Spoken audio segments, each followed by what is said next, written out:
Alhamdulillah, saya keliling-keliling maulid. Dari Sabang sampai Merauke, sampai ke Sabah Sarawak, sampai ke Filipina Selatan, ke Brunei. Hampir semua judulnya sama. Hikmah maulid, kita teladani Nabi. Itu putar-putar di situ. Dengan hikmah maulid kita teladani Nabi. Masalahnya kemudian adalah, bagaimana kau mau teladani Nabi kalau sejarah Nabi kau tidak tahu? Contoh, ada ibu-ibu ditanya sama anaknya, "Mak, kenapa tahun lahirnya Nabi disebut tahun gajah?" Apa Nabi bilang mamanya? Karena bukan tahun kambing. Dia balik tanya bapaknya, "Kenapa kau disebut tahun gajah?" Nabi bilang bapaknya, "Kenapa saya kau tanya? Apa gunamu sekolah?" Nah, dia tidak tahu. Gimana Nabi kita mau contoh kalau sejarah Nabi kita tidak tahu? Bagaimana Anda mau contoh Nabi kencing kalau tidak tahu cara Nabi kencing? Bagaimana Anda mau tahu cara Nabi tidur kalau tidak pernah tahu sejarah Nabi? Gimana kita mau teladani Nabi? Maka itulah gunanya maulid. Kita kumpul untuk apa? Dengar kisah Nabi. Mudah-mudahan dengan kisah Nabi kita bisa mencontoh Nabi. Setidaknya ada dalam sejarah yang kita dengar dalam maulid itu. Maka saudara-saudara sekalian yang tidak tahu maulid, tidak mau maulid, silakan tidak usah maulid. Tapi jangan menuduh kami sesat. Ini kan banyak orang belajar agama bikin takut-takut, Pak.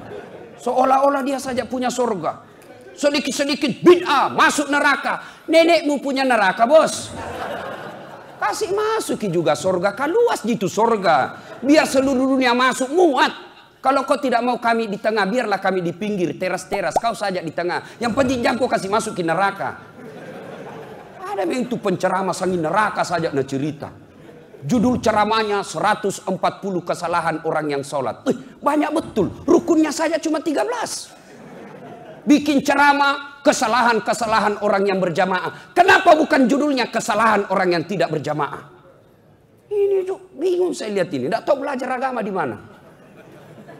Jadi bapak yang tidak mau maulid silahkan. Tapi jangan katakan kami sesat. Anda bilang kenapa paling ada songkolo-songkolo begini? Inilah yang disebut Hasanah Bugis Makassar. Bapak pergi ke Betawi tidak ada begini. Bapak pergi ke Aceh tidak ada begini.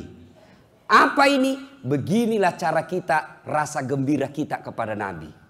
Kenapa pakai songkolo, ketan? Kenapa tidak pakai nasi? Dulu ulama kita mengajarkan kau punya sifat seperti ketan. Apa sifat ketan? Merapatkan orang. Jangan seperti nasi, apalagi nasi pengantin. Susah ditangkap.